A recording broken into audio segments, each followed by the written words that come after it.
Hello and welcome to Sobrix. I'm Adam and this is Sobrix, my channel for reviewing Lego sets, building them, and other Lego related stuff.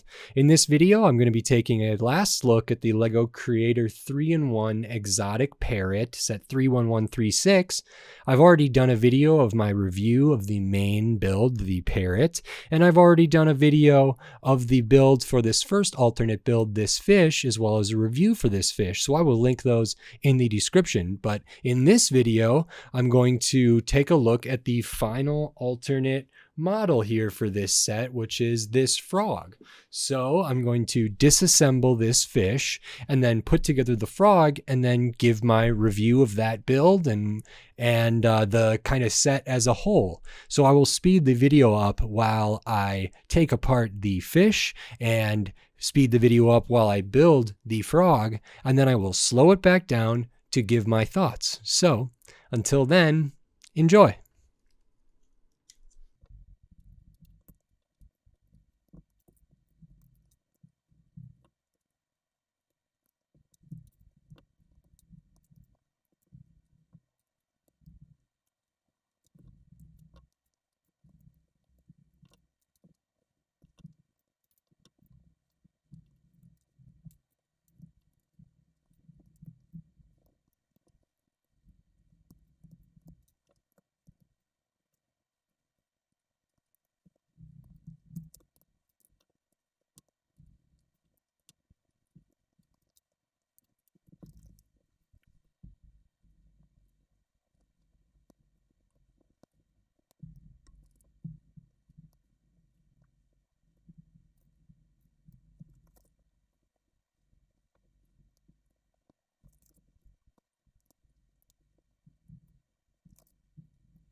Okay, so that is the final build for this Lego Creator 3-in-1 Exotic Parrot set 31136. This is the tree frog, I'm assuming, or kind of tropical frog here. Just before we get started, I'm not sure if this is the right color for that piece. It could potentially be this one.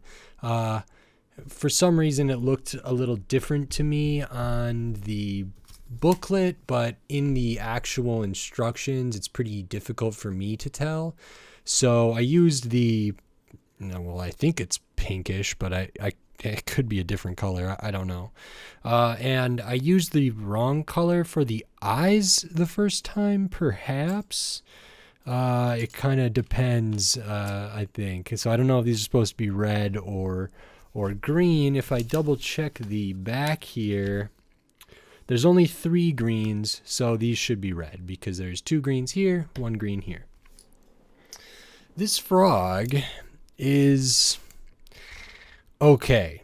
It uses the least amount of pieces out of all 3 builds.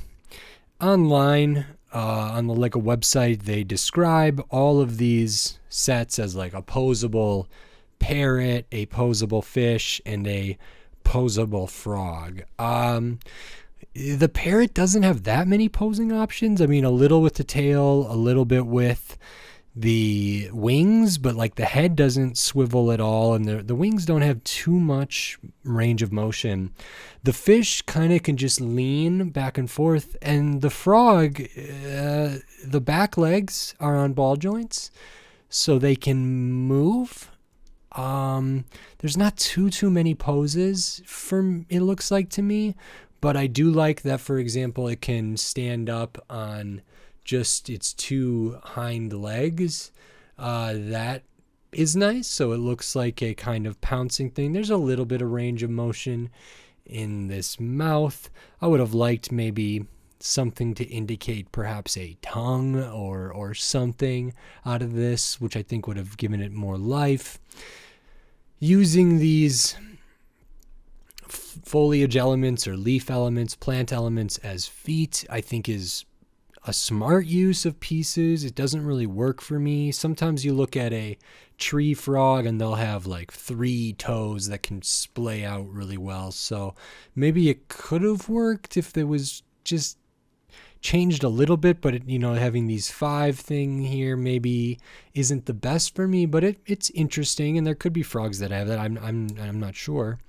But pose wise, you can kind of have it down all the way. You can have it maybe up a little bit, and that's good. I mean, it's nice that there's kind of some action poses in here. And these feet or these toes or whatever can be swiveled, but I don't really consider that as part of the posability of this. There is a hard square cutoff here on the face that should probably be more rounded. Maybe there's not a good way to do that, but there may have been something that could have been done to get rid of this sort of hard cutoff here and make the head kind of flow better with the body. All in all, this is the easiest of the 3. I built this very, very fast, faster than the fish, faster than the parrot. It's probably my least favorite out of the 3.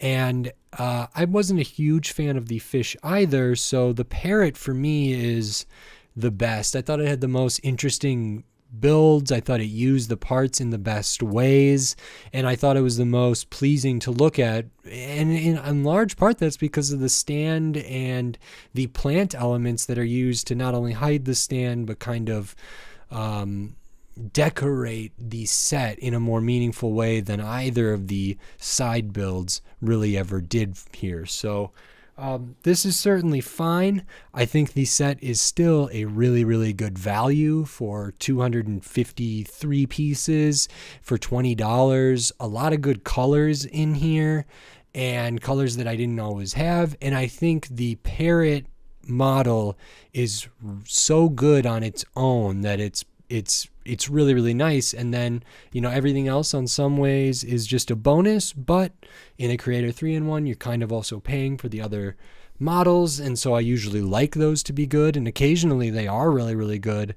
Sometimes they're not as good. And for me, for this set, they're not as good, but the main build for me was really, really great. So the frog, so take it or leave it. I don't think I'm going to leave it as the frog. I will probably go back to the parrot, and I'm still looking forward to seeing this set in a different color for the parrot, and I'm hoping that they have different alternate builds. So I'm looking forward to that. And if that parrot set does come out in a different color, look forward to seeing my videos about it and reviewing it, and maybe even comparing this set to that set at a later date. So if you liked this video, consider giving it a like or a thumbs up. If you like the content on my channel, consider subscribing to it so you can stay up to date on all the Lego content, Lego reviews, Lego builds I'll be doing in the future, including possibly another Parrot 3-in-1. So until then, thanks. Bye.